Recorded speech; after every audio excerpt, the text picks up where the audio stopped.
Bonsoir à tous, bienvenue dans NCI 360. Nous avons retenu 3 faits majeurs dans l'actualité de cette semaine. Le premier, la décision de Laurent Gbagbo de créer un nouveau parti politique. Le divorce est donc prononcé entre Laurent Gbagbo et celui qui a été à un moment donné son Premier ministre, à savoir Pascal Affi-N'Guessan. Laurent Gbagbo laisse ainsi, selon ses propres termes, l'enveloppe à Affi-N'Guessan pour créer un nouveau parti avec le même contenu. C'est une erreur politique de la part de M. Laurent Gbagbo ou simplement une stratégie politique. Affi-N'Guessan survivra-t-il à la tête du FPI sans Laurent Gbagbo? Autant de questions que nous allons aborder ce soir avec nos invités. Autre fait marquant de l'actualité, la résurgence des cas de Covid-19 en Côte d'Ivoire. Le pays a enregistré le vendredi 7 morts et hier un mort. Vendredi et samedi, le pays a enregistré plus de 200 nouveaux cas. Qu'est-ce qui explique cette résurgence? Est-ce une insuffisance des mesures sanitaires ou le relâchement dans le respect des mesures barrières? Nous aborderons également ce thème. Et puis le dernier sujet qui sera à l'ordre du jour ce soir, c'est cette affaire qui défraie la chronique. Sur la toile, des étudiants, des candidats au BTS n'ont pas pu composer pour la simple raison qu'ils n'ont pas reçu leur convocation. Que s'est-il réellement passé? Pour en parler, donc ce soir, nous avons comme invité M. Arthur Bonga. Bonsoir, M. Arthur Bonga. Bienvenue sur ce plateau. Vous êtes historien. Nous avons également le docteur Arsène Nénébi. Bonsoir, docteur Arsène Nénébi. Ex ou encore président de l'APDH, sachant que la passation n'a pas encore été faite. Pour le moment, je le suis jusqu'au samedi prochain. D'accord, donc président de l'APDH jusqu'au samedi prochain. Merci pour la précision. Et puis nous avons également un habitué de ce plateau, c'est le professeur Dion. Bonsoir, professeur Dion. Merci d'avoir accepté notre invitation. Vous êtes le président de la Ligue de la Nouvelle Espérance pour la Côte d'Ivoire. Et juste en face de vous, professeur Dion, nous avons Pulchérie Palais. Bonsoir, madame. Bonsoir. Merci d'être là. Vous êtes leader de la société civile et présidente de l'Alternative citoyenne ivoirienne. Je continue donc pour dire que nous avons M. Blaise Lasme. Bonsoir, monsieur Bonsoir, Lasme. madame. Et bienvenue sur ce plateau. Merci. Vous êtes le secrétaire exécutif de la jeunesse EDS. Et juste en face de vous, nous avons Lia Nyon Ferdinand, qui est le secrétaire, le président des jeunes du FPI. Plus besoin d'ajouter FPI à FI, hein. Parce qu'avant, on parlait de FPI Gore ou FPI affilié. En tout cas, bonsoir et bienvenue sur ce plateau. Pour commencer, madame et messieurs, je vous propose donc cet élément de la rédaction de NCI. La direction du FPI a tenu hier samedi à son siège un comité central. Et ce comité a adopté une motion de radiation de l'ancien président Laurent Gbagbo. Affi-N'Guessan a également donné sa version des faits. C'est un reportage de Thiemé Danger et d'Aruna Ziba. Le FPI, Front populaire ivoirien, a tenu samedi 14 août 2021, à son siège d'Abidjan-Cocody-Vallon, son premier comité central extraordinaire. Moment de retrouvailles et de communion entre les militants et présidents du parti, mais aussi occasion de vérité en lien avec l'annonce de l'ex-président Laurent Gbagbo de créer un autre parti. Le problème que le président Gbagbo pose en disant « je me mets à côté », là, c'est un test de la maturité démocratique au sein du FPI. Dans le parti où vous êtes là, est-ce que vous êtes là-bas par conviction ou bien vous êtes là-bas parce que je suis là-bas? Pour tester, il se met là et puis il va voir. Quels sont ceux qui vont aller? Ceux qui vont aller, ce sont ceux qui n'ont pas de conviction, qui suivent un individu, qui suivent une personne et qui vont là où la personne va. Et ceux qui vont rester, ce sont les militants. Ceux qui sont dans un parti par conviction, dans le respect des règles que le parti s'est données, et qui vont voir passer les dirigeants. L'ex-premier ministre rejettera par ailleurs tout deal avec le pouvoir RHDP. Une manœuvre, selon lui, de ses détracteurs pour le discréditer. À partir de la crise de 2010, on a des visions qui ne convergent pas. C'est ça qui est le vrai problème. Pour délégitimer ta posture, ils vont toujours faire croire que ce n'est pas toi qui penses ça, mais des gens qui te poussent. Donc tu es manipulé. Mais ça, c'est la démarche du parti unique. Et dans ce domaine-là, je crois que certains de nos amis qui sont là-bas n'ont pas abandonné les réflexes marxistes ou trotskistes. Afin Guessant a levé également le voile sur la rencontre de Bruxelles. Une entrevue au cours de laquelle sa proposition de vice-président avait choqué. Pourquoi j'ai proposé? Parce que ce n'est pas courant, ce n'est pas anodin que quelqu'un qui est président dise « bon, je descends, être vice-président et toi, prends la présidence ». Est-ce qu'on voit ça souvent? Les gens qui sont présidents, souvent, ils s'accrochent à leur présidence et ils se débattent. Et le président Laurent Gbagbo lui-même s'est accroché. Quand les uns et les autres disaient qu'il avait perdu le pouvoir et qu'on faisait même la guerre, que les gens mouraient, est-ce qu'il a dit non? Au nom de la vie humaine, je cède le poste de président à Alassane Ouattara. Est-ce qu'il a dit ça? Alors pourquoi il peut considérer que c'est une insulte que je lui dise prends le poste de président, que moi je vais me contenter de vice-président? On veut mettre tout le monde ensemble. Il faut d'abord que nous deux là on se mette ensemble. Sinon moi là, président de FPI, là, j'ai dépassé ça. Ce n'est plus président de FPI que je cherche. Je cherche le président de la République de Côte d'Ivoire. Pour la bataille de 2025, avec un parti qui va enregistrer des départs, avec la création d'un autre sorti de ses entrailles, le président du FPI se veut confiant. Le contenu de l'enveloppe est consistant, avec la nouvelle ligne que nous allons imprimer au parti. Vous allez voir de nouveaux visages qui vont venir grossir les rangs du parti, donner du sang neuf au parti, enrichir le potentiel humain et intellectuel du parti. Et c'est peut-être avec ça que je suis persuadé les Ivoiriens nous feront confiance en 2025 pour la renaissance de la Côte d'Ivoire. Ce comité central a été marqué par la radiation de l'ex-président Laurent Gbagbo. Une décision qui vient consacrer la rupture avec les anciens camarades de l'aile dite Gore, Gbagbo ou rien. Retour donc sur ce plateau. Alors, chers invités, Afin Guessant, à travers ses différentes déclarations, est-il en train de reconnaître ou de dire qu'il n'avait jamais eu l'intention de redonner la présidence du FPI à Laurent Gbagbo? Je commence par vous, Arthur Banga. Non, je pense qu'il avait déjà proposé de lui donner la présidence du FPI dans leur discussion de Bruxelles. Donc, pour lui, ce n'était pas tant ça. Mais il faut comprendre un peu le contexte de façon générale.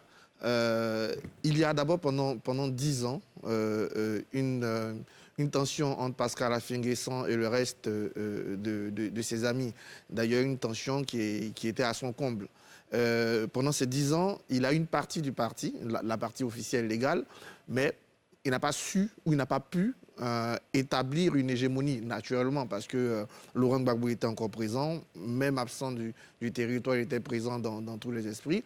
À partir du moment où Laurent Gbagbo commence à sortir de prison, ça se dessine déjà, on sait très bien qu'il y a quelque chose qui doit se passer. Et la première déclaration politique de Laurent Gbagbo dans son espoir de sortir de prison, lorsque ça se dessinait, elle remonte à janvier 2019. Le signal est donné par Assou Adou, qui annonce clairement, pendant que le PDCI propose une alliance non idéologique, il répond en quelque sorte en disant que l'alliance sera d'abord une alliance de gauche idéologique qui t'a progressé ailleurs.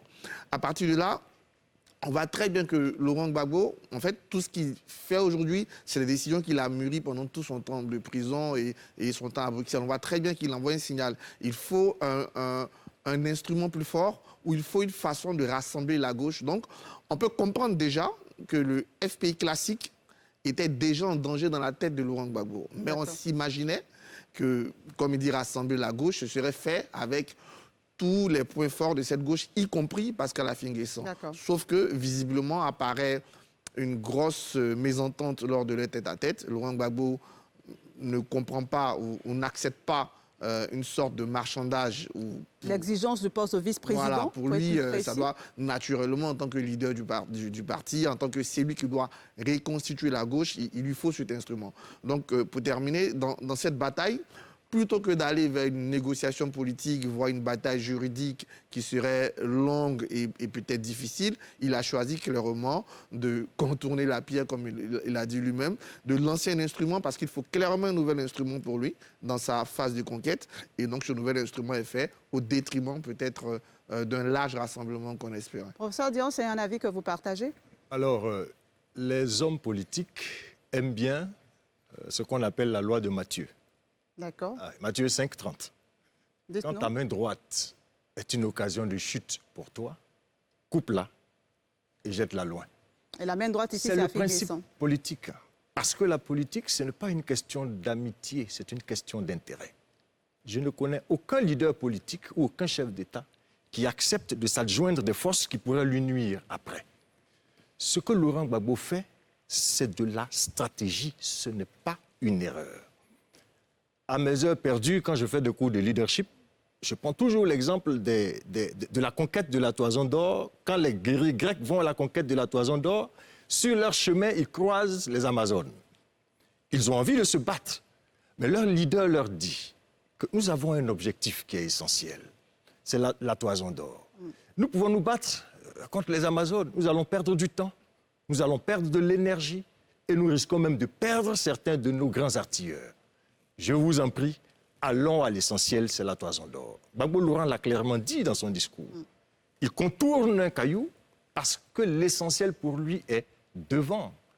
Que gagnerait-il à entrer dans une querelle juridique avec Afin Guesson? Il perdrait du temps, il perdrait de l'énergie et il perdrait même peut-être certains de ses hommes, puisqu'on l'accuserait d'usurper le titre FPI. Mais en décidant de créer un nouveau parti, il pourrait perdre aussi certains de ses hommes. En décidant de créer un nouveau parti, il se met dans une logique de rassemblement.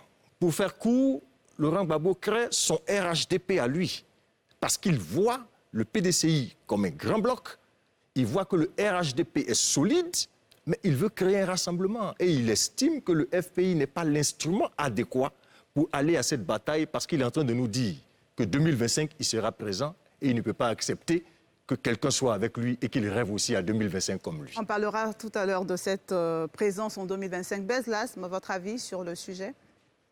Bon, en ce qui me concerne, je pense que Laurent Gbagbo a posé le pas qu'il fallait. Parce qu'il nous serait préjudiciable de s'engager dans un bas de fer qui allait nous faire disperser nos énergies. Or, ces énergies-là, nous en avons besoin pour aborder les batailles que M. Ouattara nous impose. Parce qu'il y a les élections de 2025 qui approchent. Mais dans environ 20 mois, il y a aussi des élections municipales et des élections régionales. Donc, avant d'aborder ces échéances qui sont capitales, il fallait régler le problème de notre légalité vis-à-vis d'Afin Guesson. Parce que, vous savez, ce problème-là risquait de nous faire dévier de ce qui était essentiel. Laurent Gbagbo, un homme d'État, un homme avisé, a désiré de trancher. Il y avait Afin Guesson qui réclamait la présidence d'un parti. Il y avait aussi un grand nombre de partisans qui lui avaient donné cette présidence-là. Donc, se voyant mal en train de se battre avec Afin Guesson concernant le FPI, il a préféré créer un rassemblement de gauche, un parti encore plus grand. Mais moi, je pense qu'au-delà de ça, Afin Guesson s'est un peu précipité.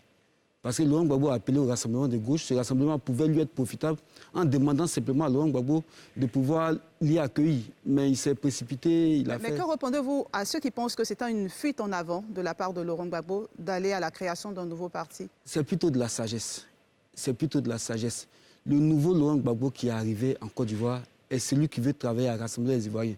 Et celui qui veut travailler à rassembler les Ivoiriens ne peut pas s'éterniser ou passer son temps à se battre. Merci. Docteur Hassan Nenebi.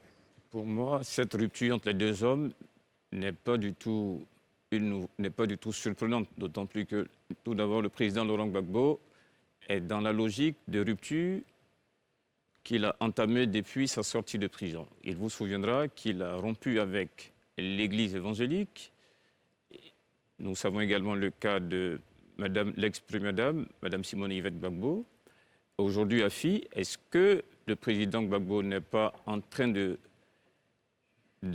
régler des comptes par rapport à ce qui s'est passé en 2010? Certainement qu'il a des choses à reprocher à ces personnes.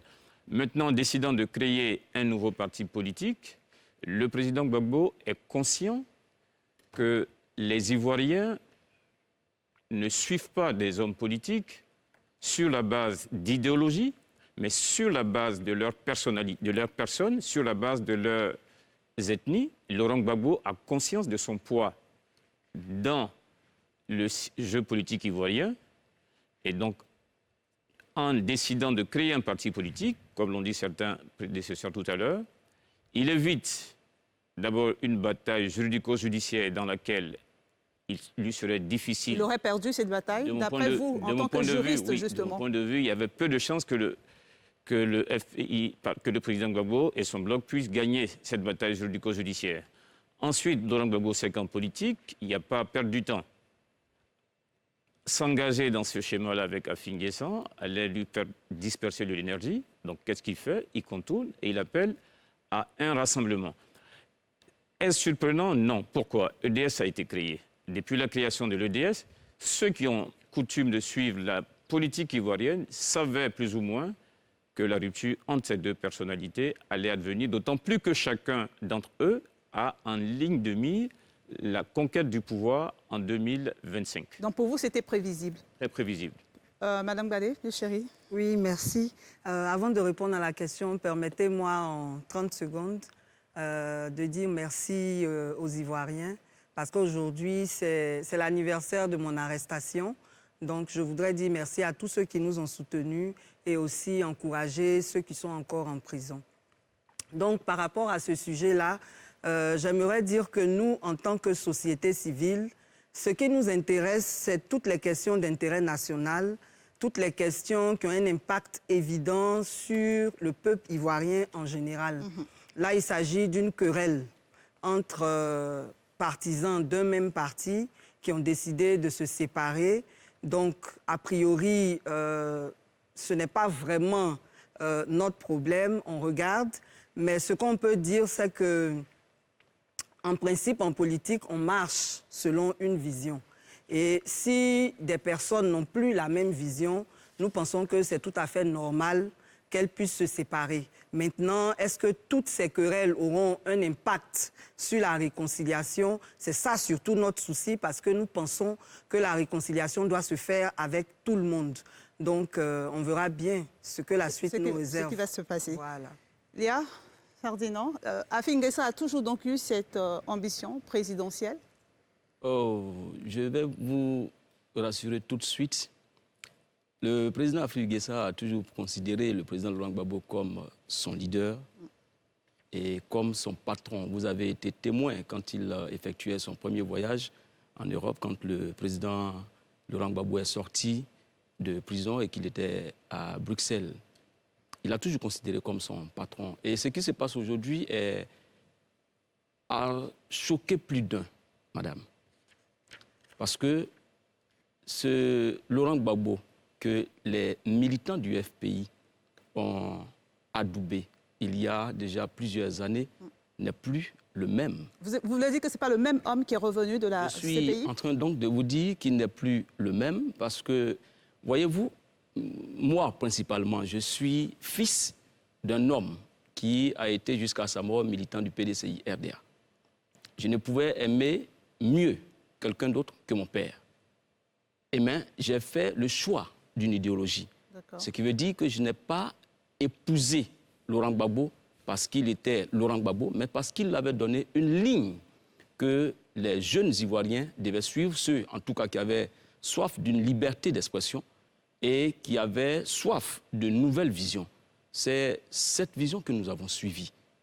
Mais nous avons découvert avec beaucoup de désarroi la déclaration du président Laurent Gbagbo qui devait, à notre sens, recevoir le Premier ministre Pascal Afin Guessan, président du Front populaire ivoirien, qui lui a déposé une demande d'audience.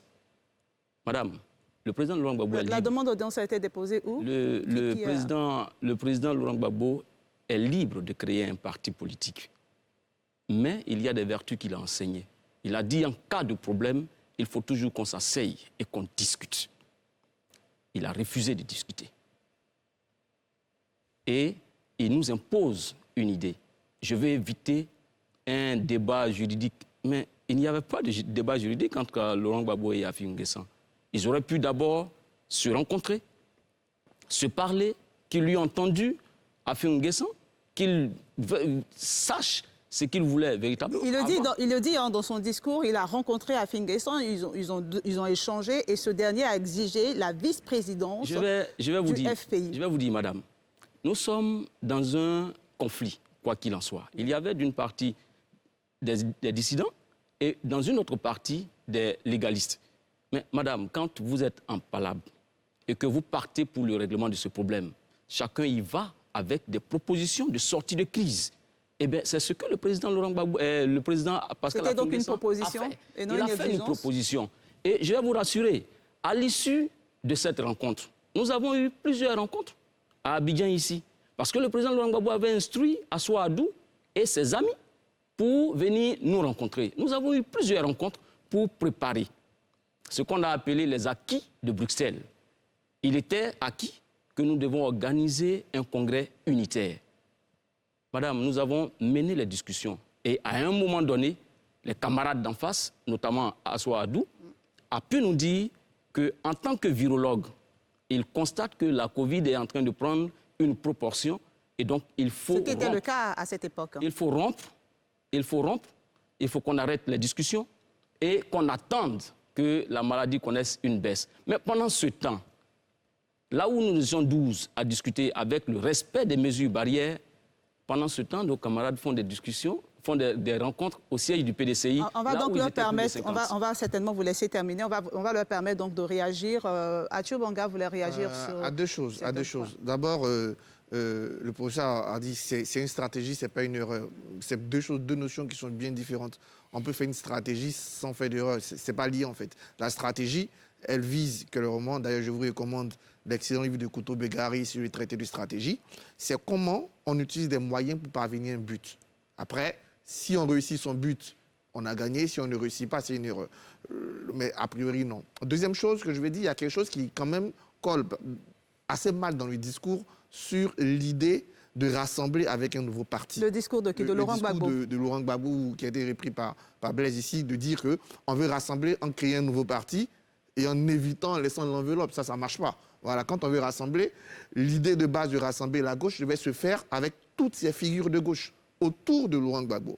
Clairement, il n'a pas voulu négocier, il a choisi, il a tout à fait le droit, parce que pour lui aujourd'hui, il faut un nouvel instrument et peut-être, ou bien le FPI aussi, ce serait peut-être redonner une nouvelle vigueur à cette gauche. Ce serait aussi oublier certains passages difficiles du parti, d'autant plus que les idées qu'il veut remettre en avant, je lui dis très bien, on va lui laisser l'enveloppe, mais avec le même contenu, avec les mêmes idées, les idées de décentralisation, de lutte contre la pauvreté, d'égalité. C'est comme si c'était un FPI bis. Un FPI bis débarrassé justement de son nom FPI, qui aura l'avantage aussi de donner une sorte de nouveau visage, d'oublier les erreurs ou les fautes commises par ce FPI. Ça peut se voir dans cette stratégie. Le seul hic, moi je le dis clairement, c'est que ça ne colle pas avec l'idée de rassemblement. Parce que si on voulait cette idée de rassemblement, il fallait que ce nouvel instrument se réfasse avec toutes ces grandes figures de gauche, tous les jetons de Laurent Gbagbo,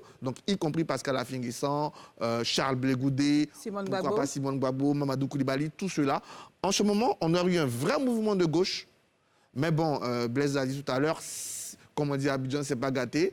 Il y a encore l'occasion de poursuivre des négociations, mais je vais donc peut-être donner la parole à Blaise sur ce que vous dites et peut-être revenir sur pourquoi Laurent Gbagbo, qui est connu pour cette célèbre phrase « Asseyons, nous discutons », refuse de discuter avec Afin N'Guessan, dans le cas d'Afin N'Guessan. Et plus d'un se pose la question de savoir pourquoi il a pu rencontrer, par exemple, le président Alassane Ouattara, pourquoi n'arrive-t-il pas à transcender ces différends avec Afin N'Guessan pour discuter? Merci. Moi, je ne vois pas de différends majeurs entre Laurent Gbagbo et Pascal Afin N'Guessan.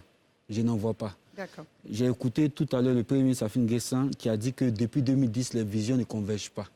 Or, un parti politique, c'est un rassemblement volontaire d'hommes et de femmes unis par la même vision, par une ligne d'ensemble et des objectifs communs. Voilà. Après du moment où on ne s'entend pas sur la ligne, après du moment où on ne s'entend pas sur la vision, après du moment où les objectifs divergent, mais c'est normal qu'on se sépare. Mais la séparation n'est pas définitive. La séparation n'est pas définitive. Laurent Gbagbo a pris une option. Il dit, je ne vais pas me battre avec Afin Guessan, je décide de créer un autre parti. Parce que j'estime que de là où je viens, le niveau que j'ai atteint, il sera inutile pour moi de m'engager dans une bataille qui va me perdre des énergies. En ce moment-là, Afin Guessan pourrait même s'intégrer dans ce rassemblement qui est en train de se formaliser. Et vous pensez que c'est possible? Est-ce que Afin Guessan qui décide de rejoindre ce nouveau parti, Laurent Gbagbo serait d'accord? En politique, tout est possible. Laurent Gbagbo a émis une idée. Laurent Gbagbo est en train de créer un parti. Il a même appelé tous ceux qui veulent adhérer à ce parti-là de venir afin qu'on puisse ensemble construire ce nouveau parti. Je ne vois pas où est le problème. Je pense qu'on doit même dire merci à Gbagbo et on doit louer sa sagesse qui nous a évité un combat fratricide inutile. Docteur Hassan Nenebi, de réagir. Après, je donnerai la parole à Léon Ferdinand. D'accord. Quand on voit, et vous l'avez dit tout à l'heure, la démarche que le président Laurent Gbagbo a effectuée vis-à-vis du président Bédié, la démarche qu'il a effectuée vis-à-vis du président Ouattara, alors qu'on sait les positions qui étaient les leurs, alors qu'on sait les dissensions qui existaient entre eux et qui ont conduit à ce que nous savons, et que le président Gbagbo a pu faire ce pas, on se demande pourquoi, avec Afin Guessan qui a été son premier ministre, son président de parti, pourquoi les égos des deux ont pu prendre le pas. Mais comme vient de le dire M. Lasme, je pense qu'il n'est pas exclu qu'un jour les deux puissent revenir au fameux asseyons-nous et discutons. Cela dit... Pourquoi pas maintenant? Parce que pour moi... Pourquoi le faire après le divorce, après la rupture? Parce qu'en ce moment, les égos sont prégnants.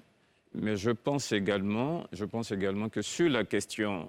Leur discours sur la question de la réconciliation nationale ne peut plus prospérer vis-à-vis des citoyens, d'autant plus que les deux ont du mal à se réconcilier. Comment des gens qui ont du mal à se réconcilier au niveau interne, quel discours national ils peuvent faire pour dire aux Ivoiriens qu'eux sont bien en place pour pouvoir mener cette réconciliation nationale-là. Pour réconcilier au niveau national, il faut déjà qu'au niveau interne, quelques efforts de réconciliation puissent être faits. Léon Ferdinand. Oui, madame, c'est à cela que j'allais arriver tout à l'heure. Mais vous comprendrez que l'acte du président Laurent Gbagbo est dangereux. C'est dangereux parce que qui va prendre au sérieux ce qu'on va dire alors que nous sommes dans une dynamique de réconciliation? C'est pareil pour Afin Guessan aussi? Oui, à un degré moindre. À un degré moindre. Parce que pour nous, Laurent Gbagbo est à une dimension telle que parfois ça nous dépasse. On s'est dit que c'est un grand homme qui a su toujours se dépasser pour faire table rase de tout ce qui s'est passé et ramener tout le monde à lui. Alors on était dans l'espoir d'être reçu, d'être écouté, au moins pour une fois. Parce que vous avez entendu dans le discours du président Laurent Gbagbo, il a dit « Ils sont venus me dire qu'il fait des louvoiements » en parlant de Afin Guessan. Mais est-ce que quand il est arrivé en Côte d'Ivoire, il a pris le temps d'écouter Afin Guessan pour savoir quels étaient ces louvoiements? Si aujourd'hui, Laurent Gbagbo arrive et qu'il n'est pas capable de faire cela, et qu'il dit qu'il fait un rassemblement de la gauche pour réconcilier les Ivoiriens, nous, ça nous choque. C'est choquant. Et parfois, on se dit, mais écoutez, nous avons vu un Laurent Gbagbo partir à La Haye, mais il y a un Laurent qui est arrivé et il nous faut qu'on nous ramène Gbagbo. Pourquoi simplement Afin Guessan n'a-t-il pas organisé le congrès pour donner la présidence? Oui. Comme ce fut le cas, Henri Konan Bédié en exil, de retour au Fologo, Laurent Fologo organise donc un congrès pour lui remettre la présidence du parti. Vous organisez un congrès, il faut qu'on se rencontre, non? Parce que le congrès, il ne rencontre pas Laurent Gbagbo et puis il se lève, il convoque un congrès et puis à ce congrès où Laurent Gbagbo n'est pas convié, il lui dit « tu es le président du Front populaire ivoirien ». Non, ça ne se passe pas comme ça. Ça ne se passe pas comme ça. Il fallait qu'ils se rencontrent. Dans l'idée des acquis de Bruxelles, je le rappelle et c'est important, les acteurs sont vivants, le lieu de la rencontre existe, les décisions que nous avons prises existent. Il y avait eu un calendrier qui avait été établi et au bout duquel le congrès unitaire devait s'organiser et où le président Laurent Gbagbo serait le seul candidat du Front populaire ivoirien et qui devait être président du parti. Madame, la chute là, elle ne nous honore pas tous. On vous a bien compris. La question, et je vais donner la parole à professeur Dion qui est impatient de réagir sur ces points, mais je vais quand même poser la question, c'est de savoir comment, vous avez tout à l'heure dit, c'est une stratégie, ce n'est pas une erreur. Blaise Las m'a parlé de sagesse.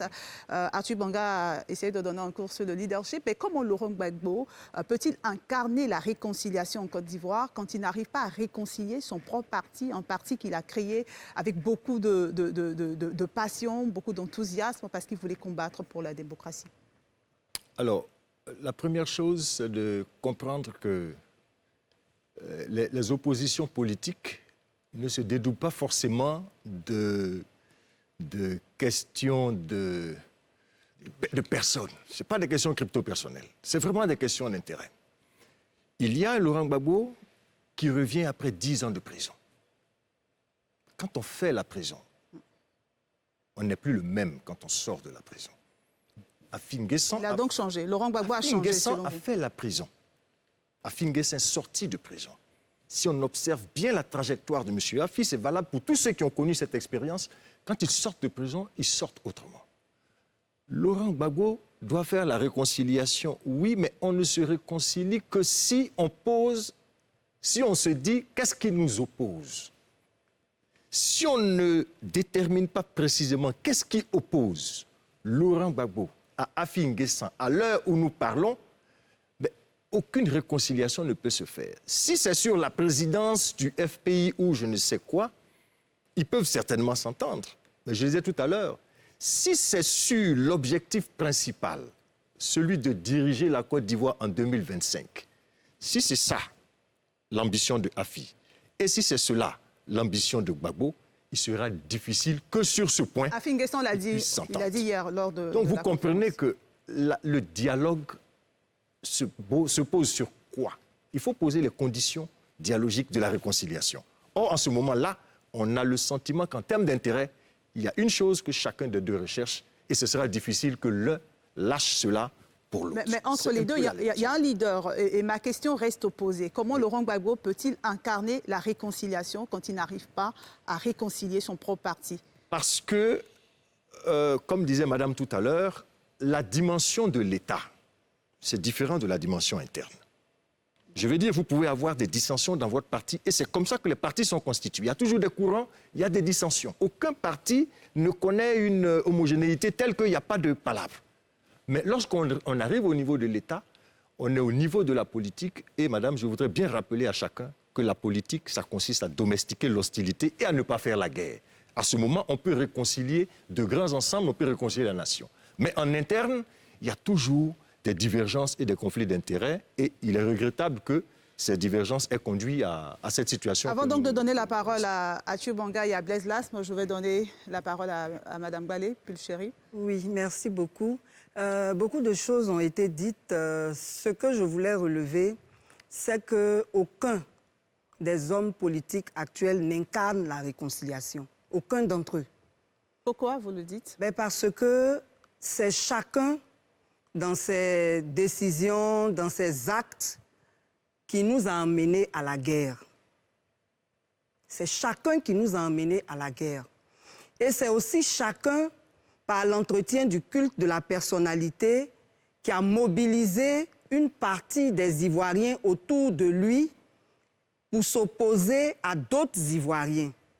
Donc nous, en tant que société civile, nous estimons que la réconciliation doit se faire avec eux tous, sans que l'un d'entre eux n'incarne la réconciliation, parce qu'il y a toujours une partie de la population qui est contre l'un ou l'autre de ses leaders. C'est pour cela d'ailleurs que nous faisons la promotion du concept de Pro-Côte d'Ivoire pour demander aux jeunes et aux Ivoiriens en général d'arrêter avec le culte de la personnalité, parce qu'au plus fort de la crise, on entendait Gbagbo a dit, tel a dit, et quand le leader dit, on ne réfléchit plus, on obéit, et ça c'est très dangereux.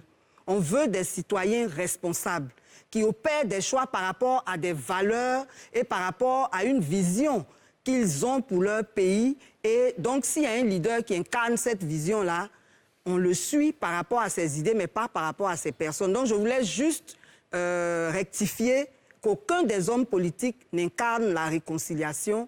C'est à une autre entité, notamment la société civile, de les rassembler pour aller à la réconciliation. Et je reviendrai certainement vers vous pour que vous puissiez nous dire qui est cette personnalité qui peut incarner la réconciliation. Okay. Permettons donc à Tchourbanga de réagir et ensuite à Blaise Lasme. Je voudrais réagir sur deux choses, en fait. Voilà. Là, je suis d'accord. D'abord, pour l'image, c'est clair. Quelqu'un qui ne réussit pas à réconcilier sa famille a du mal à porter la réconciliation. Donc, par rapport à Henri Konan Bédié ou à Alassane Ouattara, Laurent Gbagbo laisse quand même une plume. C'est clair. Tu n'arrives pas à mettre tes lieutenants ensemble autour de toi. Tu veux mettre des Ivoiriens autour de toi. Ça, on va le lui rappeler, je sais. Mais pour répondre à ça aussi, la réconciliation, elle ne veut pas dire absence d'opposition, absence de divergence ou point commun. Non, la réconciliation, Laurent Gbagbo peut toujours contribuer. D'abord, en parlant de réconciliation, ce qu'il réussit à faire, en posant des actes symboliques, mais très forts, comme quand il allait rencontrer Henri Konan Bédié, quand il allait rencontrer le président Alassane Ouattara, mais en mettant au cœur des revendications, parce qu'il y a des revendications pour la réconciliation, et il y a des revendications pour la gestion du pays. La réconciliation, c'est quand on revendique et on contribue à l'état de droit, quand on revendique et on contribue à la baisse des inégalités, à la cohésion sociale. Donc on peut tout à fait toujours contribuer à ça. Lui, il a un rôle particulier avec Ouattara et Bédié parce que ce sont nos trois elders, ce sont nos trois leaders, mais tout le monde aussi.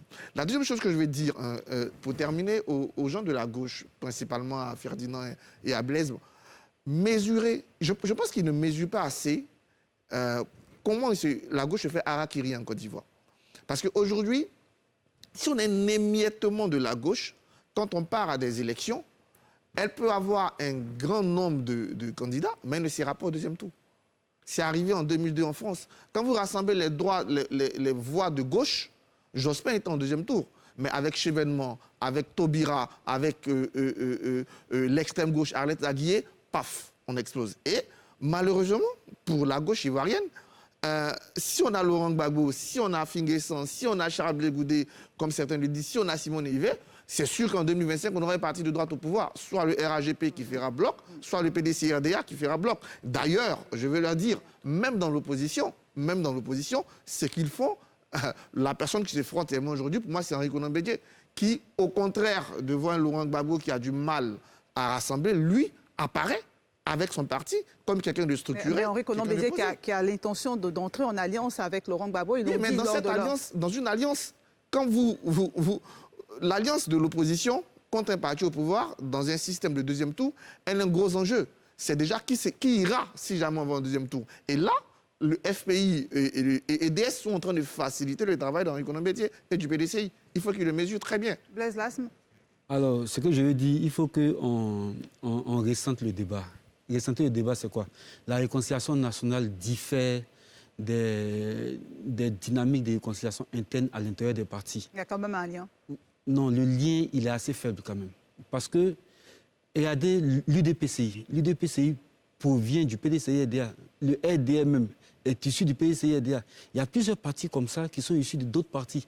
Les partis, ils se mettent ensemble dans des grands rassemblements. Il y a aussi des scissions, mais ça n'impacte pas sur la réconciliation nationale. Ce n'est pas ça. Je vous dis et je le répète encore. Afin Guessan a déjà été reçu par le président Laurent Gbagbo. Ne faites pas de Laurent Gbagbo cet homme qui ne veut pas discuter. Ce n'est pas vrai. Et les faits nous démontrent le contraire. Afin Guessan devait aller à Bruxelles. Quand il est revenu en Côte d'Ivoire, il n'y a eu aucune rencontre entre Laurent Gbagbo et Afin Guessan. Mais chaque chose vient en son temps. Si vous suivez bien l'agenda du président Laurent Gbagbo, il est cohérent. Il a commencé par rencontrer Bédié. Après Bédié, il a rencontré Alassane Ouattara. Ensuite, devrait suivre ses camarades de parti. Il commence par rencontrer ceux qui lui étaient très proches et très fidèles. Et après, il allait rencontrer sans doute Afin Guessan. Mais quand Laurent Gbagbo décide de partir à Daouko, on prend un communiqué. Quand Laurent Gbagbo décide de rencontrer ses camarades, on prend un communiqué. Voilà, chaque chose en son temps. Je suis convaincu que Gbagbo allait rencontrer Afin Guessan. C'est pas ce qu'il n'a jamais fait. Mais je vous rappelle qu'après son premier rendez-vous manqué de Bruxelles, mais Afin Guessan a porté une charge très violente contre le président Laurent Gbagbo au cours d'une conférence de presse. Mais ça n'a pas empêché Laurent Gbagbo de le recevoir. Laurent Gbagbo est un grand homme et il se met au-dessus des petites contingences. Il se met au-dessus des petits antagonismes. Je pense que si Afin Guessan était patient, s'il était moins guidé par ses émotions, on serait arrivé à une réconciliation parfaite. Pour vous, c'est l'impatience d'Afin Guesson qui conduit à C'est ses émotions. C'est ses émotions. C'est quelqu'un d'assez colérique, c'est quelqu'un d'assez épidémique. C'est quelqu'un, pour une contrariété, il rentre dans tous les sens. Voilà, s'il était resté calme, s'il était resté tranquille, je pense qu'il n'y aurait pas eu de problème aujourd'hui. Parlons donc d'Afin Guesson. Il reste avec le FPI. FPI, en fait, avec ce que Laurent Gbagbo a appelé l'enveloppe. Mais on l'a entendu quand même aller dire à Gbagbo que l'enveloppe est pleine et qu'il envoie une deuxième enveloppe. La question aujourd'hui qui se pose, c'est Afin Guesson réussira-t-il à survivre politiquement ou à réorganiser le FPI après le départ de Laurent Gbagbo à Seine-et-Nebi? Alors tout d'abord, Afin Guesson, vous permettrez que je revienne sur le discours qu'il a donné en réponse à M. Laurent Gbagbo. Afin Guesson, dans son discours, se met du côté de ceux qui font de la politique sur la base de l'idéologie, qui suivent un homme politique par conviction. Et il dit, d'un autre point, que ceux qui suivront Laurent Gbagbo sont ceux qui suivent la personne de Laurent Gbagbo. C'est ce que... Il a là aussi un discours qui est un peu dur. En plus, faisant le bilan de leur gestion du pouvoir, Afi tente de se déresponsabiliser de tout ce que le FPI a pu faire comme action négative.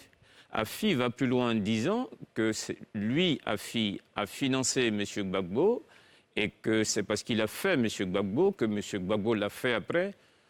Bon, on voit évidemment que les deux sont dans une position, sont dans des discours très tendus. La question, est-ce que Afin Guesson pourra, aujourd'hui qu'il a l'enveloppe, pourra s'en sortir? Lui, il le dit, c'est un test. Il lui sera, en tout cas, dans le paysage politique actuel, difficile.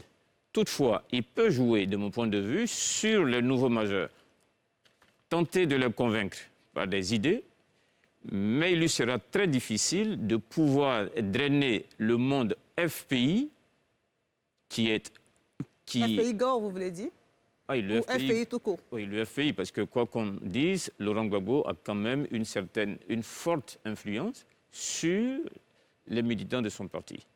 Tout comme les autres grands partis politiques, où moi j'ai la coutume de dire qu'en Côte d'Ivoire, les Ivoiriens suivent nos trois grands leaders politiques, surtout en raison de leur personne et non en raison des idéologies. Tchibanga. Oh, je ne vends pas très cher sa peau. Hein. Non, franchement, je ne vends pas très cher la peau d'Afin Guesson sur 2025 au moins. Parce que comme elle existe, de toute façon, il a eu pendant 10 ans le boulevard. Laurent Gbagbo était à l'extérieur. Il n'a pas explosé. Il a fait 9% en 2015. Il a à peine 2 députés. Ça veut dire que, clairement, du point de vue électoral, du point de vue des militants, ça ne passe pas. Je ne vois pas par quel jeu il pourra se hisser au point d'être le meilleur candidat de la gauche en 2025. Ça, pour moi, c'est mort. En revanche, sur un moyen terme, ou sur l'idée de rassembler, de montrer que j'ai un poids pour pouvoir plus tard intégrer la grande famille de la gauche, il a des angles. Il a l'angle, comme l'a dit Dr Nenebi, des jeunes majeurs. De toute façon, il n'a plus le choix parce que tous les caciques sont avec Laurent Gbagbo. Ça va lui permettre peut-être de responsabiliser encore plus des gens comme Ferdinand et d'essayer de monter, de grignoter, d'exister dans l'espace. Mais au-delà, ça sera très, très difficile pour Afin Guesson. Léon Ferdinand. Oui, je veux dire que Laurent Gbagbo qui part est, j'allais dire, une sorte d'épine qui sort d'un pied. Parce que... Du pied d'Afin Guesson? C'était une épine à ce point? Parce que, Arthur l'a dit, il y a eu 10 ans, il y a eu un boulevard, mais sur ce boulevard, on a passé du temps. Laurent Gbagbo était une épine. Je vous dis, je suis en train de dire quelque chose que vous devez mieux comprendre. J'ai dit, c'est comme une épine qui sort du pied. Parce que sur ce boulevard dont parle Arthur, pendant 10 ans, nous avons passé le temps à expliquer la crise du FPI. Aujourd'hui, que Laurent Gbagbo parle, mais on n'a plus à expliquer. On viendra exposer à ces jeunes, à ces vieux, qui ont vu la politique comme un instrument d'accession ou d'expression de leur liberté individuelle pour qu'ils y adhèrent. Est-ce une manière de régner votre passé? nous ne réunions pas notre passé puisque nous considérons toujours Laurent Gbagbo comme un référent politique. On ne peut donc pas renier notre passé. Toutefois, nous nous projetons dans l'avenir. Nous nous projetons dans l'avenir parce que nous avons dit que ceux qui sont au FPI n'y sont pas pour la beauté du président Laurent Gbagbo. Ils y sont pour les valeurs qu'il a enseignées. Et Pulchéry le disait tout à l'heure, mais il faut des hommes de valeur pour aller plus loin.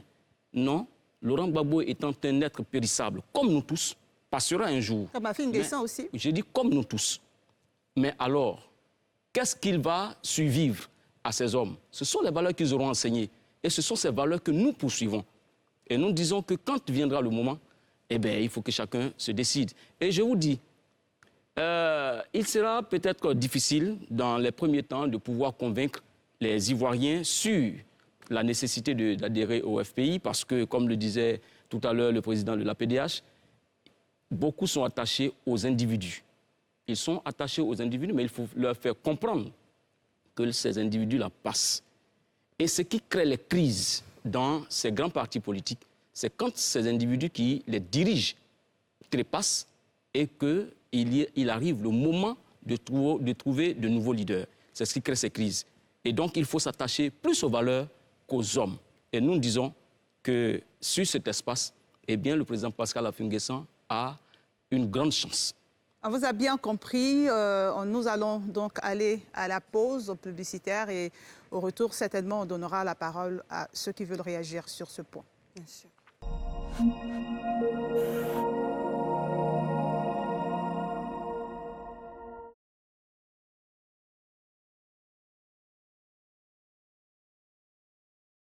De discuter de l'actualité politique en Côte d'Ivoire. Et justement, avant d'aller à la pause, on était en train de parler de la survie politique d'Affi-N'Guessan. Et Blaise Lasme, vous avez souhaité réagir. Oui, ce que je veux dire, c'est que Affi-N'Guessan a pris la tête du parti en 2001. Le parti avait 96 députés. En 2016, lorsqu'il s'est présenté ou il a engagé le parti dans les législatives, il s'en est sorti avec 3 députés. En 2021, M. Affi-N'Guessan s'en est sorti avec 2 députés. Donc, il est en train de dégringoler dans l'opinion des Ivoiriens. Son avenir politique est incertain et ça s'est assombri par son propre fait. Parce qu'au lieu de proposer aux Ivoiriens des idées généreuses, des idées nouvelles, capables de les séduire et de les faire adhérer à son leadership, il a préféré s'embouber dans des querelles intestines improductives. Donc je pense qu'il n'a qu'à s'en prendre en lui-même. Mais en 2025, Affi-N'Guessan ferait mieux de prendre sa retraite dès maintenant, parce qu'il ne produira aucun résultat. Professeur Adian. Il faut comprendre aussi que M. Affi était dans un dilemme cornélien. Il a géré le parti pendant un long moment, en l'absence de Gbagbo. Quand le président Gbagbo revient, soit il lui remet totalement le parti, et ça peut équivaloir à un suicide politique, parce que ça veut dire que ce qui ne dépend plus de lui, c'est la place qu'on va lui accorder. Soit... Il a d'ailleurs dit dans son discours. Voilà, il garde le parti, et puis quand il garde le parti, Gbagbo fait ce qu'il vient de faire, et donc maintenant il a l'occasion d'éprouver sa propre capacitation. Qu'est-ce que je peux faire du FPI? S'il ne manœuvre pas bien, il va perdre le FPI et c'est toute sa crédibilité politique qui s'envole. Donc il a l'occasion de faire un travail de terrain, mais comme on disait tout à l'heure, en quelques années, est-ce que ça pourra rattraper la légitimité traditionnelle et charismatique de Laurent Gbagbo, tout comme au niveau de Bédié, au niveau de Ouattara? C'est ça tout le défi. Et ça, c'est aussi la bonne nouvelle pour lui, puisqu'il a l'occasion de proposer sa vision, de sortir du schéma où on adore des idoles. Il y a 3 idoles en Côte d'Ivoire aujourd'hui. On a toutes les difficultés à nous abstraire de ces idoles du forum. Et donc, quand quelqu'un dit « moi, je prends ma route et je veux proposer une vision », mais ce n'est pas seulement pour 2025. Il ne faut pas qu'Affi voit seulement 2025, mais avec le temps, il y a 2030, il y a 2035. Donc, ça donne la possibilité à d'autres Ivoiriens de proposer leur vision, parce que ce qu'on recherche pour ce pays, c'est une espérance nouvelle. Donc, il faut donner la possibilité aux gens de proposer aux Ivoiriens ce qu'ils peuvent. Ça, c'est la bonne nouvelle. Oui, c'était pour revenir sur une question que vous aviez posée quant à savoir qui peut réconcilier les Ivoiriens. C'est important pour nous parce qu'on disait justement qu'aucun des hommes politiques ne peut réconcilier les Ivoiriens. Ce qu'il faut, c'est un rassemblement de tout le monde, en fait. Parce que depuis que les gens parlent de réconciliation, que ce soit du côté du pouvoir comme de l'opposition, c'est juste un slogan. On a même créé un ministère de la réconciliation qui, jusqu'à aujourd'hui, ne nous a pas encore dit comment on peut aller à la réconciliation. Donc, c'est une affaire de tous les Ivoiriens. C'est de trouver la personne qui a la capacité de réunir tout le monde pour définir ensemble une démarche consensuelle. Comment fait-on pour trouver cette personne? L'idéal aurait été le président de la République lui-même, parce que c'est lui qui a tous les leviers pour convoquer tout le monde. Mais comme malheureusement, non seulement il ne le fait pas, mais il prend des décisions qui écartent certains leaders du pays. Il a posé des actes en faveur de la réconciliation et il a dit lors de sa rencontre avec Laurent Gbagbo cette volonté de poursuivre le dialogue. Ce n'est pas suffisant. Ça fait combien de temps qu'on est dans cette crise? On pose des actes qui sont très séquencés et qui durent dans le temps. Le peuple est fatigué. On veut aller à la paix. On veut que les prochaines échéances électorales se fassent sans conflit. Mais c'est urgent de régler définitivement certaines questions pour aller à la réconciliation, comme la libération des prisonniers, comme le retour de tous ceux qui sont en exil pour une raison ou pour une autre. Et donc, il faut pouvoir rassembler tout ce monde-là pour discuter véritablement. C'est parce qu'on pense que la réconciliation doit être l'apanage d'un camp ou d'une personne qu'on n'en est pas encore là. Donc, il faut forcer le rassemblement autour d'une table, le dialogue national inclusif dont on parle maintenant, parce que nous, on en parlait depuis, c'est maintenant que les politiques en parlent. Ce dialogue national inclusif-là, il faut créer les conditions pour qu'il se tienne. Et c'est pour cela que nous, en tant que société civile, on a décidé de nous y essayer et on verra bien ceux qui refuseront de participer au processus. D'accord, Arsène Ennebi. Je voulais rapidement dire un mot sur la question relative à l'avenir politique d'Afin N'Guessan. Oui. Je pense que tout d'abord, Afin N'Guessan, en négociant le poste de vice-président, avec quelques inquiétudes déjà sur son avenir politique. Deuxième chose, je pense qu'Afin N'Guessan a conscience que tant que les trois grands leaders politiques seront encore dans le marigot politique ivoirien, il lui sera difficile. Mais Afin sait aussi qu'il n'est pas exclu, si on s'abandonne au dire du chef de l'État, du président de la République, qui n'exclut pas de revisiter la Constitution pour revenir à la limitation de l'âge. Si cette révision constitutionnelle est faite, Afin se dit qu'il y aura des gens de sa génération qu'il pourrait affronter. Et en ce moment-là, peut-être qu'il pourrait se donner les moyens de faire le chemin qu'il embrasse. Léa, Ferdinand, j'ai vu que vous vouliez réagir. Oh, non, mais j'avais déjà réagi, mais je voulais revenir sur les propos du professeur et lui dire qu'en 2001, quand le président Afin prenait les rênes du FPI, c'était à l'issue d'un congrès. Le président Laurent Gbagbo ne s'est pas assis dans une chambre, et comme ils ont eu l'habitude de taquiner, il a été nommé Afin N'Guessan a été nommé Premier ministre dans des toilettes. Mais ce n'est pas dans les toilettes qu'il a pris le FPI. C'est à l'issue d'un congrès. Et il faut que cela soit bien clair. Et donc, ce congrès est organisé au regard des statuts du Front populaire ivoirien. Et donc, quand Laurent Gbagbo revient en Côte d'Ivoire, eh bien, c'est au regard de ces mêmes statuts qu'on lui dit, viens et préside. Ce n'est donc pas un héritage qu'on lui a légué, ce n'est donc pas une maison qu'on lui a confiée, et quand on arrive, on lui donne les clés, sans procédure. Vous voyez, madame, nous insistons sur les valeurs. Nous insistons sur les valeurs parce que ce sont ces valeurs qui vont rendre pérennes nos convictions, qui vont rendre pérennes nos actions et qui vont rassurer le bas peuple qui ne fait pas la politique. Nous aspirons à diriger un État, mais il faut qu'on inspire aux jeunes la volonté de faire partie de cet État. Ça va, et sur la base des valeurs et des tests, des lois, des écrits que nous nous sommes imposés. Le président Laurent Gbagbo l'a dit à Daoukro, on écrit des choses, on écrit des tests qu'on a du mal à respecter nous-mêmes. C'est une grande désolation pour nous que la chose se passe ainsi. Merci, on vous a bien compris. J'aimerais qu'on aborde maintenant un point assez rapidement, c'est la place de Simone Gbagbo dans cette organisation. Comme vous la voyez, cette place, Simone Gbagbo avait assisté à la rencontre de Laurent Gbagbo avec en fait, la rencontre qu'il a organisée. Mais aujourd'hui, quelle pourrait être donc la place de Simone Gbagbo dans cette nouvelle organisation? Bon, je pense que Simone a toute sa place dans la construction de la gauche.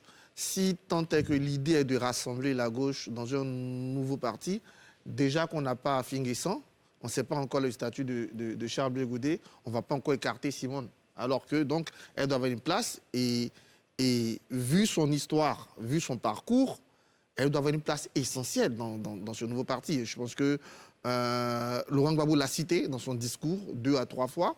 Et puis, des couples, ce genre de couple, je pense, doivent avoir l'intelligence. Et ceux qu'on a vus, en intelligence, fait la différence entre les choses privées et la question politique. Voilà. Quand on prend Winnie et Madiba, il y a eu divorce, mais tous les deux ont contribué à ce que l'NC soit fort. Ségolène, François Hollande, il y a eu divorce, mais tous les deux ont contribué à ce que la gauche soit forte, même si Ségolène espérait un plus grand soutien en 2007 de la part de François. Donc je pense que Simone et Laurent Gbagbo ont tout intérêt pour avoir un parti de gauche fort, comme c'est l'ambition, d'être ensemble dans ce combat politique. Puisque finalement, même quand on écoute on parlait de vision, mais quand on écoute, je suis d'accord avec Blaise, c'est quand on écoute même Pascal Affi-N'Guessan, les problèmes ne sont pas idéologiques, les problèmes ne sont pas de vision, les problèmes sont personnels. Il faut avoir la capacité d'aller au-delà de ces questions personnelles pour construire le plus grand intérêt. Aujourd'hui, je dis souvent à des amis de gauche, on est plus que jamais dans une crise des valeurs qui devait favoriser la gauche, entre les grandes inégalités, entre la question de la pollution. Mais que ce soit le mouvement syndical, que ce soit le mouvement des partis de gauche, ils sont tous, et dans le monde entier, en ralentissement. Alors que ça devait être leur moment, en quelque sorte, avec les essais du capitalisme qu'on peut voir.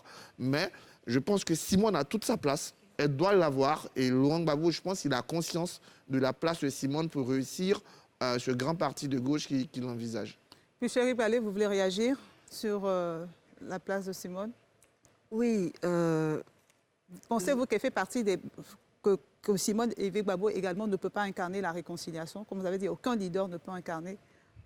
Oui, c'est l'affaire de nous tous. Donc, aucun leader ne l'incarne, mais chacun a sa contribution à apporter. Et par rapport à votre question, j'espère franchement qu'ils arriveront à dépasser leurs problèmes personnels pour mettre la Côte d'Ivoire au centre des décisions. Et comme l'a dit M. Banga tout à l'heure, ils ont intérêt, en tout cas, à continuer de collaborer. J'espère qu'elle aura sa place dans ce nouveau parti. Docteur Hassan Enebi. Je pense que la présence de Mme Simone Gbagbo à la rencontre prouve déjà qu'elle est disposée à participer à ce mouvement. Maintenant, de mon point de vue, il appartient au président Gbagbo de lui donner toute la place qu'elle mérite au regard de son poids politique dans l'histoire de la gauche en Côte d'Ivoire. Surtout que déjà, comme l'ont dit les uns et les autres, leur vie privée ayant plus ou moins influencé quelque peu leurs militants, puisqu'on voit à travers les réseaux sociaux bien de personnes qui revendiquent être pro-Simone, en veulent un peu au président Gbagbo. Donc il faut que le président Gbagbo prenne toute la responsabilité qu'il peut pour lui donner la place qu'elle mérite dans la construction de ce vaste mouvement de la gauche. Le temps imparti donc à ce premier thème est largement dépassé, mais nous attendons encore l'arrivée du professeur Beignet de l'INHP. Donc nous allons continuer avec cette dernière question. Un commentaire de cette phrase prononcée par Laurent Gbagbo justement pendant ce discours. Il a dit « être en prison ou dans la tombe que de vivre en indigne ». Qu'est-ce que cela veut dire, d'après vous? Est-ce qu'il a l'intention de prendre toute sa place, de mettre en place une opposition un peu plus virulente face au pouvoir en place? Je commence toujours par vous, parce que vous êtes historien et que vous parlez en même temps en prenant exemple sur le passé. Je pense que Laurent Gbagbo ne sait faire que deux choses, la politique et l'histoire. Et ces deux choses mises ensemble lui imposent de jouer un rôle majeur dans ces années qui suivent sur le plan politique.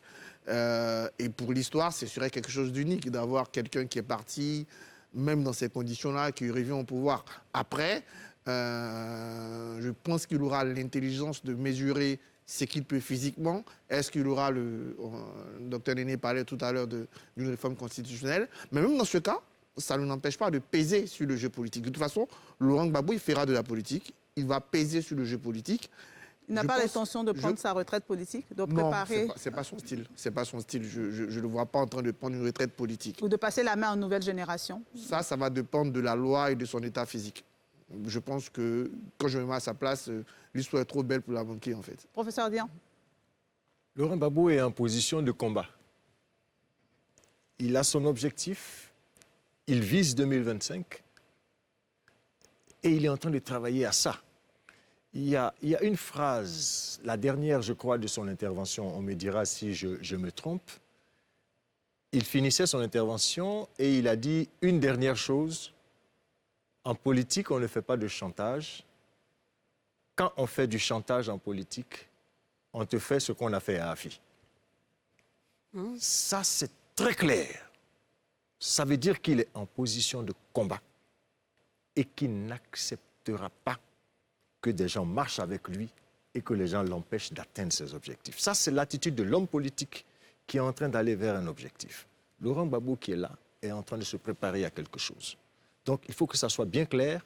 Et pour revenir à la question de Mme Simone Gbagbo, c'est une grande dame qui a beaucoup à apporter à la Côte d'Ivoire.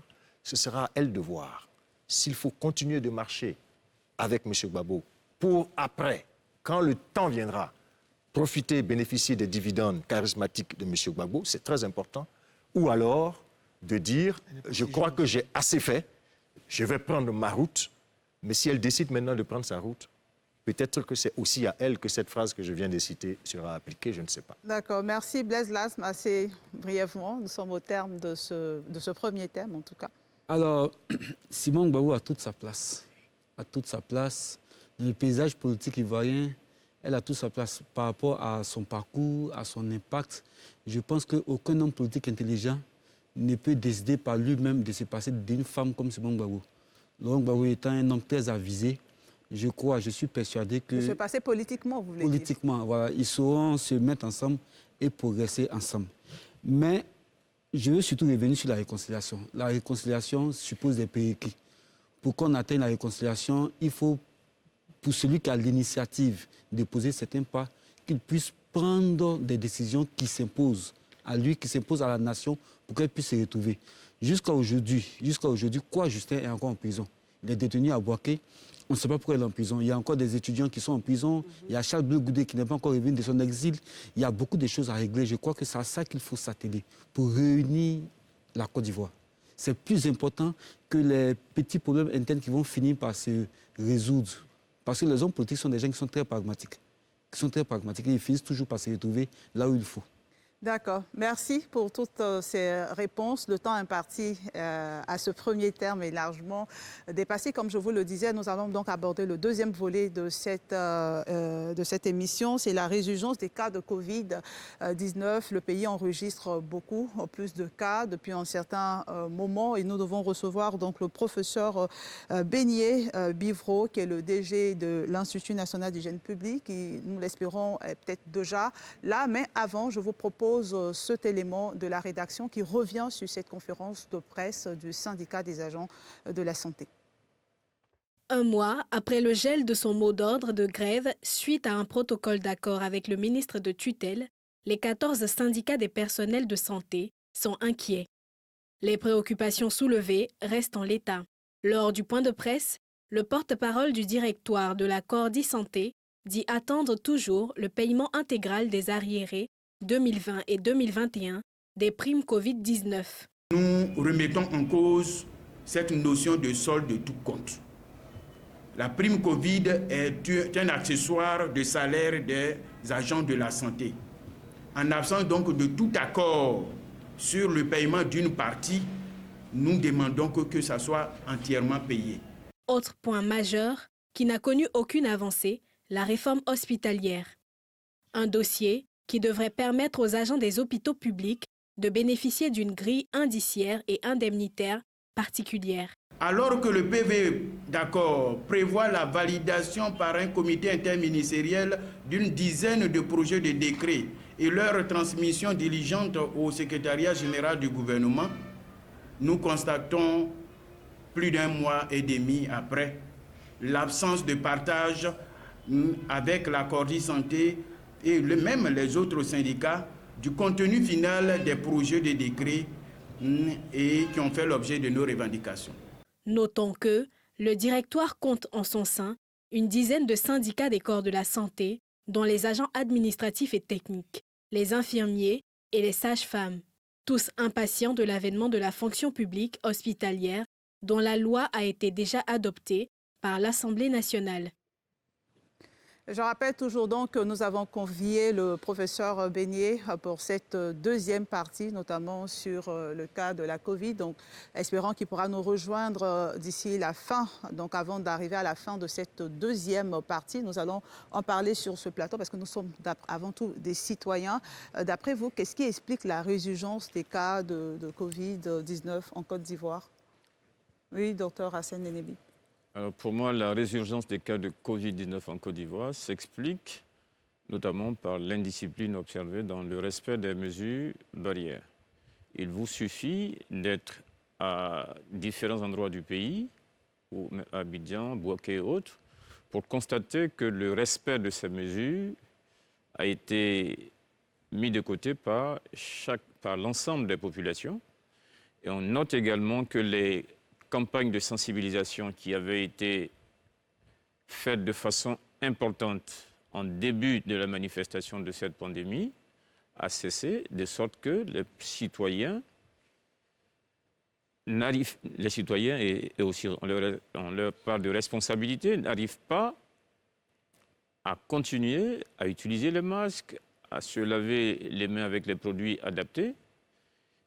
Pour vous donner un exemple, quand vous entrez aujourd'hui dans un amphithéâtre, parfois c'est nous-mêmes les enseignants qui n'avons pas de masque. Les étudiants n'en parlons pas. Il vous suffit également d'être dans un marché pour constater que c'est seulement à la télévision que ces mesures sont respectées. Mais pourquoi justement ces mesures ne sont pas respectées? Quand je prends le cas que vous venez de donner à l'école, les enseignants qui ne portent pas le masque, les étudiants qui ne portent pas le masque, pourquoi ne pas exiger le port du masque? Je pense que c'est exigé, mais c'est une négligence coupable dans laquelle chacun se met, s'exposant à un danger. Sinon, les mesures, parfois il y a des notes de service qui indiquent clairement ces mesures à appliquer. Malheureusement, il n'y a pas de suivi de l'application de ces mesures. Vous chérie parler? Oui. Moi, je pense que cela est dû d'abord même à l'irresponsabilité de nos gouvernants. Pourquoi? Quand la Covid a commencé, on a tous vu à la télé les gros montants qu'on nous a annoncés pour financer ceci ou financer cela. Mais dans les faits, les gouvernants eux-mêmes n'ont pas respecté les mesures barrières. Pendant qu'on demande aux populations de respecter les mesures barrières, on les invite à des grands rassemblements où personne ne se protège. Donc finalement, le citoyen se dit, mais est-ce que cette affaire de Covid-là, ça existe vraiment? Deuxièmement, on impose le port du masque avant de donner les moyens aux populations d'en disposer. Et on ne prend même pas d'initiative pour produire les masques nous-mêmes. On les commande, on ne maîtrise pas les canaux de distribution, mais en tout cas, il y a beaucoup de populations défavorisées qui n'ont pas reçu ces masques. Donc, pendant que les gens ont faim, pendant que les gens luttent au quotidien avec des problèmes, on ne peut pas venir leur demander de respecter les mesures barrières, parce que les mesures barrières ont un coût. Il s'agit de leur santé aussi. Il s'agit de leur santé, mais quand déjà au sommet, on ne montre pas l'importance du respect de ces mesures-là, à la base aussi, ça ne passe pas. Il faut donner l'exemple. Et donc, les gens ont des problèmes pour acheter des masques, les gens ont des problèmes pour acheter du gel, les gens n'étaient déjà pas habitués à tout ce protocole-là. Et comme il a dit tout à l'heure, les sensibilisations ne se sont pas poursuivies. Ça a été comme un effet de mode. Et puis après, paf, on n'en entend plus parler. L'autre chose, c'est qu'on n'a pas financé aussi la recherche. On nous dit, dans les connaissances communes, que nous qui sommes dans les pays chauds, on est moins vulnérables. C'est sûr qu'on a eu moins de victimes ici. Mais est-ce que la recherche ici en Côte d'Ivoire a été financée pour trouver des solutions qui sont adaptées aux Ivoiriens. On est assis, on attend que les gens des autres pays nous apportent leurs solutions. On nous dit que même les tests et comment on appelle ça, le vaccin ne garantissent pas forcément la protection des individus. Et puis, dans nos aéroports, récemment, j'étais au Ghana, même quand vous avez fait votre test dans votre pays, avant d'arriver là-bas, arrivé à l'aéroport, vous refaites le test. Tant que vous n'avez pas votre résultat, vous ne sortez pas de l'aéroport. Et pour revenir, c'est la même chose. Dans notre cas, ce n'est pas comme ça. Et dans l'avion même, on ne respecte pas les mesures barrières. Les sièges sont toujours les mêmes. On est toujours assis les uns à côté des autres. Mais l'avion n'est pas le propre seulement de la Côte d'Ivoire. Non, ça c'est sûr. C'est sûr. Mais c'est pour dire que tout ça, ça a un impact aussi sur nous ici. Professeur Dion. Oui, mais on est obligé de constater ce que sont en train de dire nos amis. Il y a un relâchement total. Relâchement au niveau de la sensibilisation, relâchement au niveau de la répression.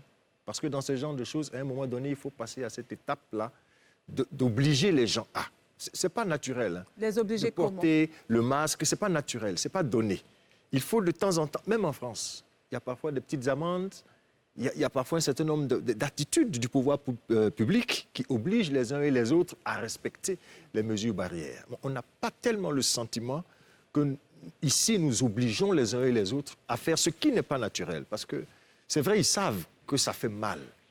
Mais s'ils ont le sentiment que après 1 an, il y a eu 15 morts, il y a eu 20 morts, la réaction normale, c'est de dire, mais ça ne tue pas.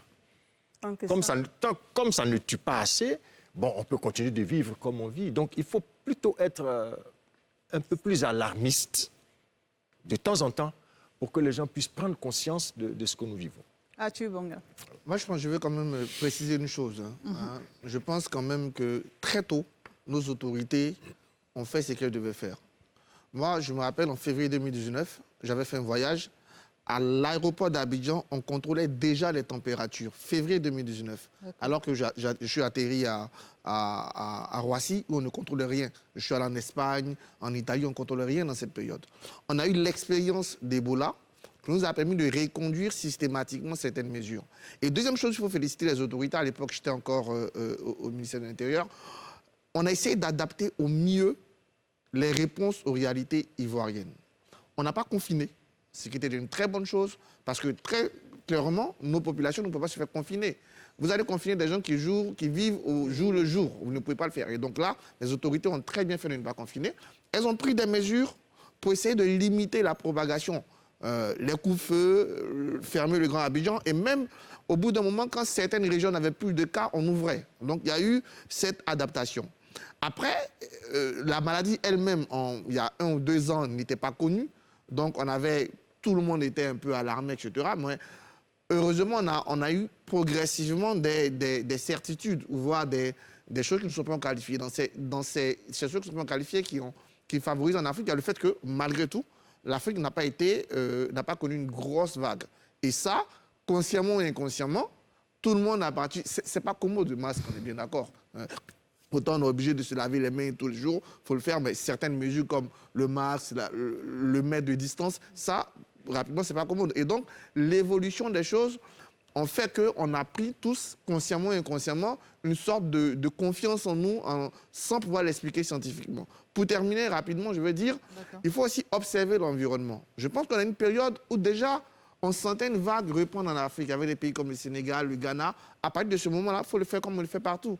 Quand il y a la pression, le curseur augmente. Je vais terminer par dire qu'on a une solution, la meilleure du moment, c'est le vaccin. Il faut que les Ivoiriens se fassent vacciner. Le vaccin est la meilleure solution qu'on a aujourd'hui. Regardez dans tous les pays où les gens sont vaccinés. La vie répond.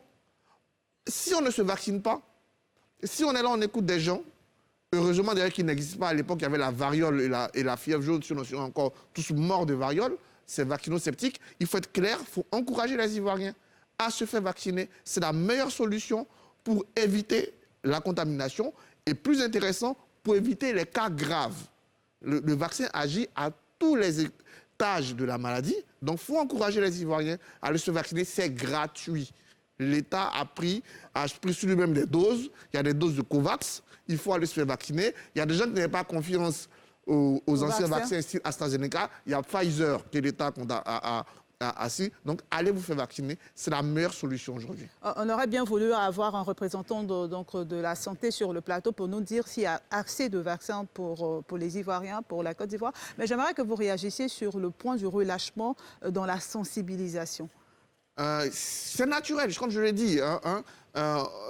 Tous ici, je ne sais pas, je veux dire consciemment ou inconsciemment. Au début, on a tous peur. On ne sait pas la maladie, ça tue pas, comment ça se contamine. Au bout d'un moment, on voit que, attention, nous, on a moins de cas. Attention, même on a moins de morts. Donc, naturellement, comme partout, il y a ce relâchement. Mais, je le dis, il faut regarder les vagues. On voit depuis 2 mois des pays comme le Sénégal qui étaient déjà dans cette tension. Il faut s'insister. Et quand les vagues montent, évidemment, il faut accélérer la sensibilisation, accélérer la surveillance. Deuxième chose, là, pour contrer, moi, je ne suis pas d'accord avec les pays qui font refaire des tests. On a déjà des accords au sein de la CEDEAO qui sont très clairs.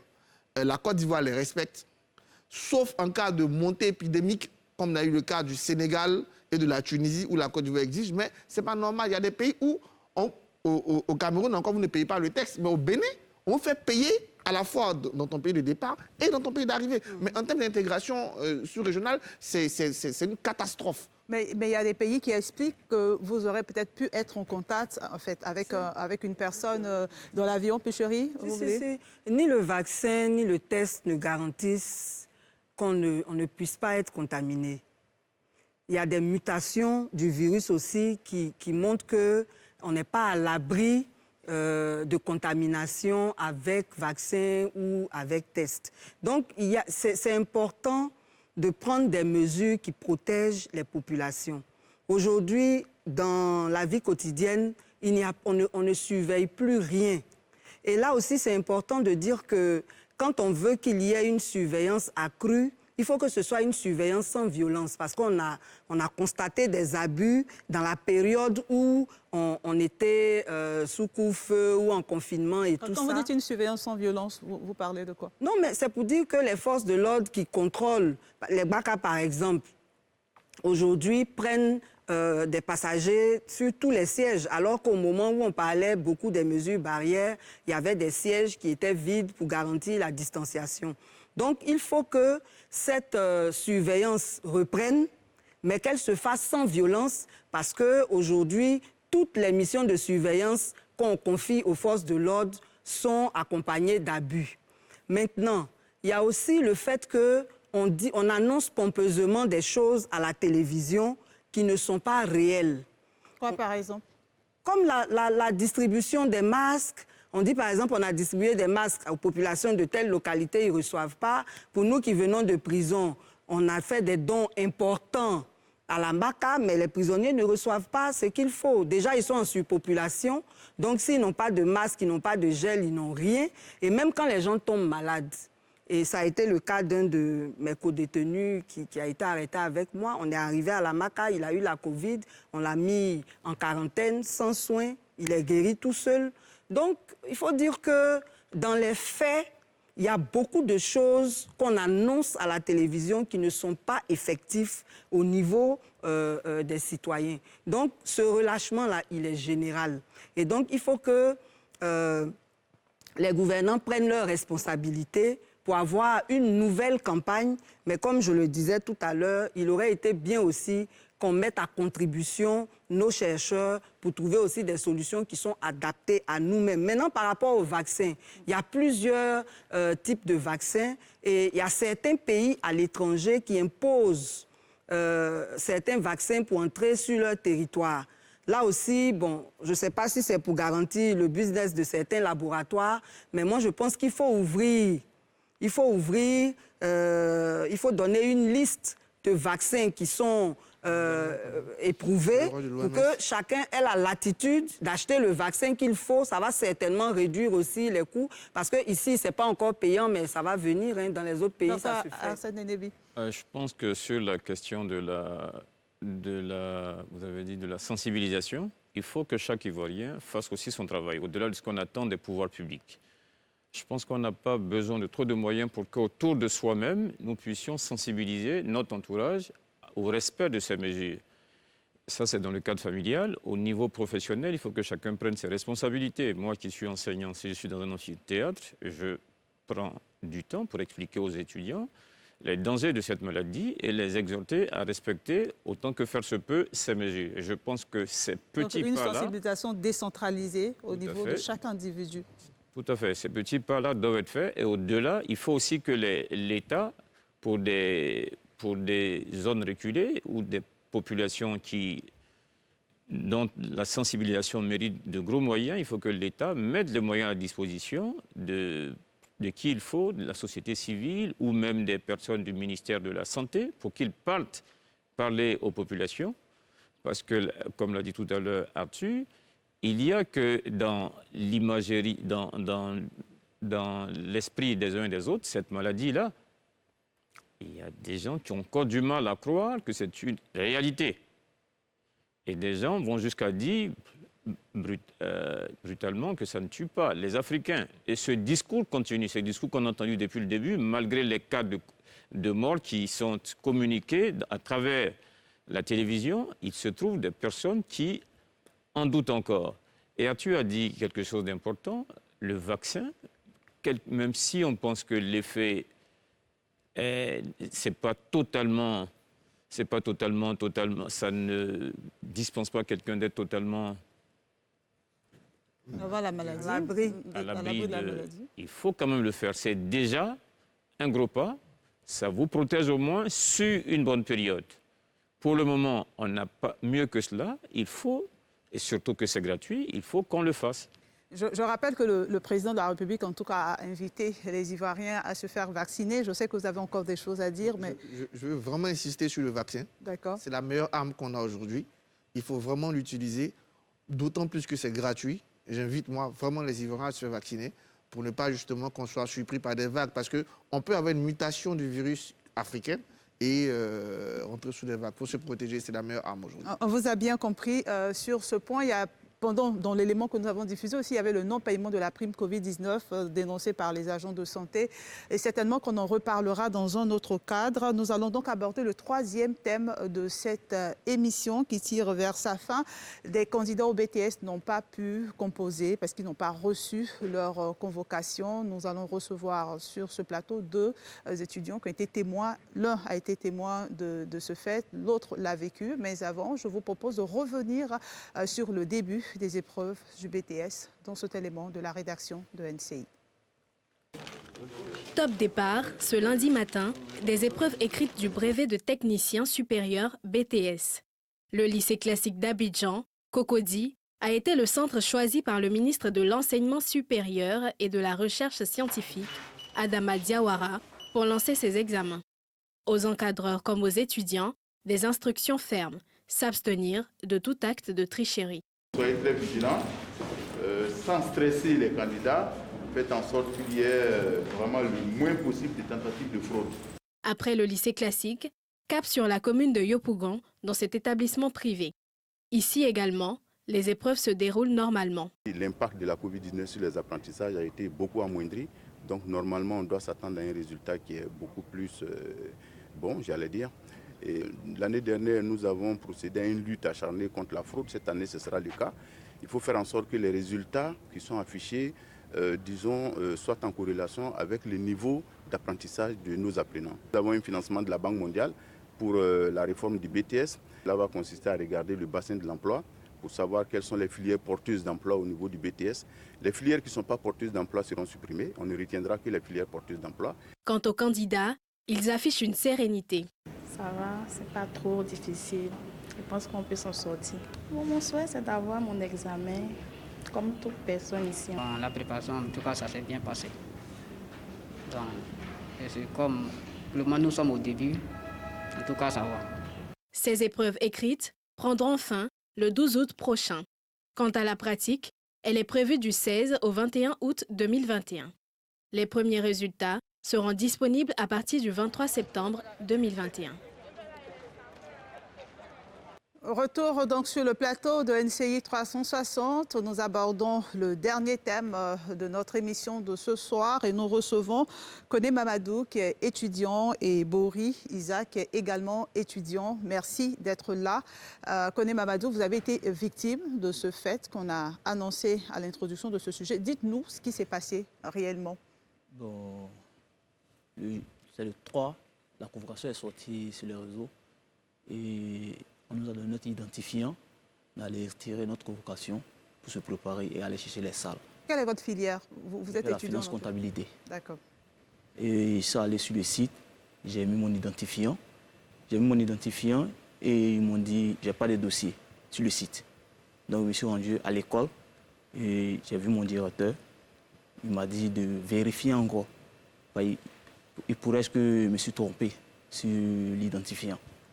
Donc on a réessayé et c'est toujours le cas. Pas de dossier. Donc il m'a dit d'aller à la DORES qui se trouve au plateau.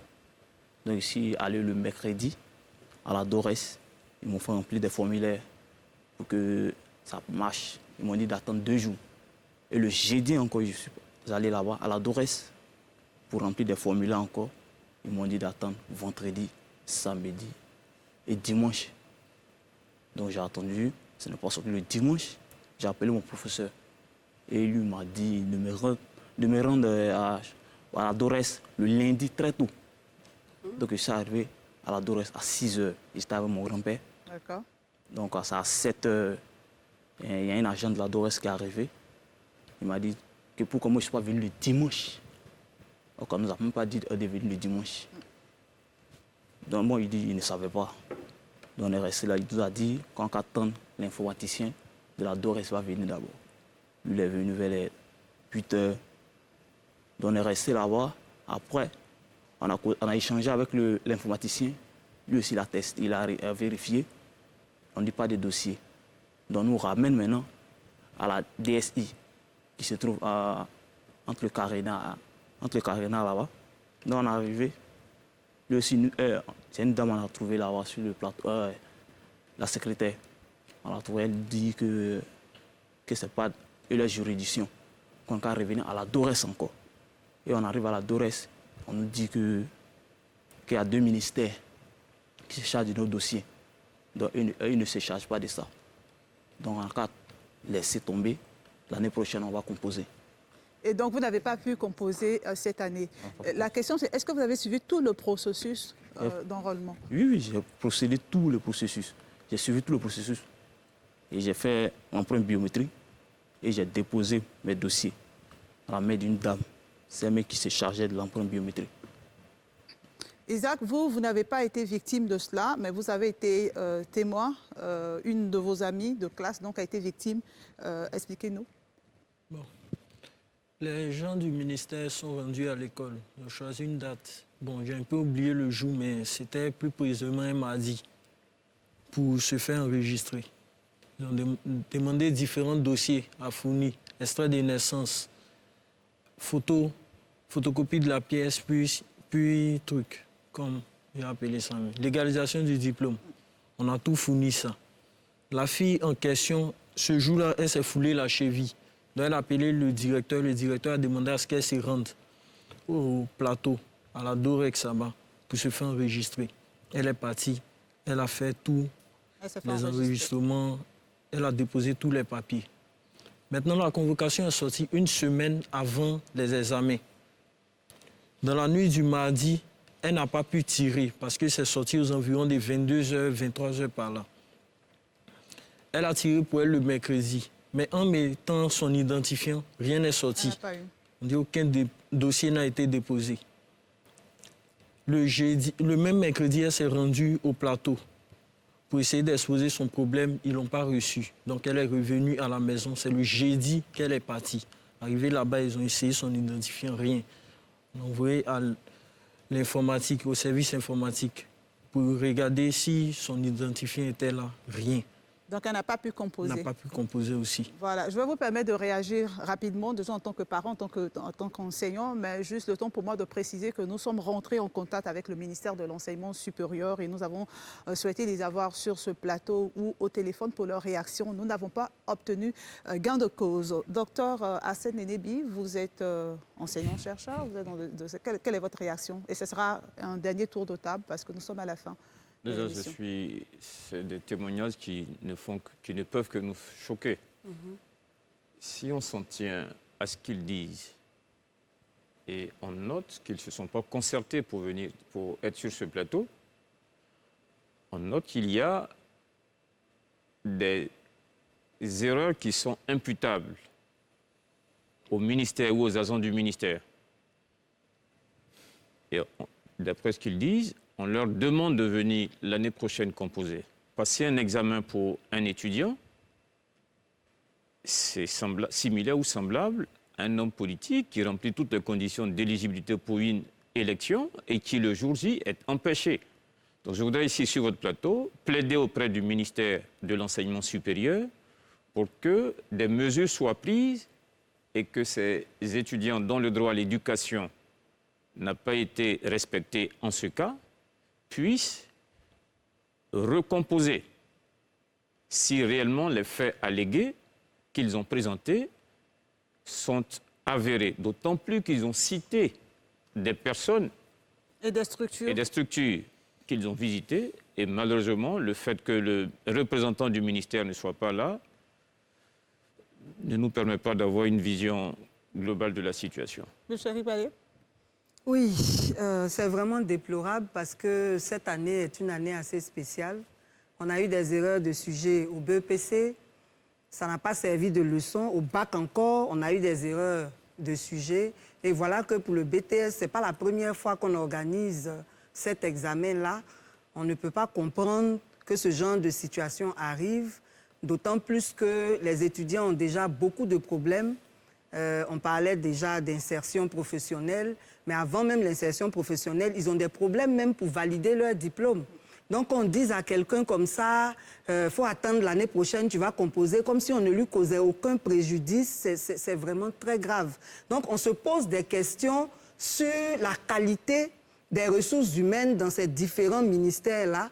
Pourquoi on en arrive à des situations où les citoyens sont lésés sans qu'il n'y ait de solution pour réparer le préjudice qu'on leur cause. Donc, comme il le disait, il faut qu'on réorganise les choses pour que ceux qui ont été lésés puissent composer.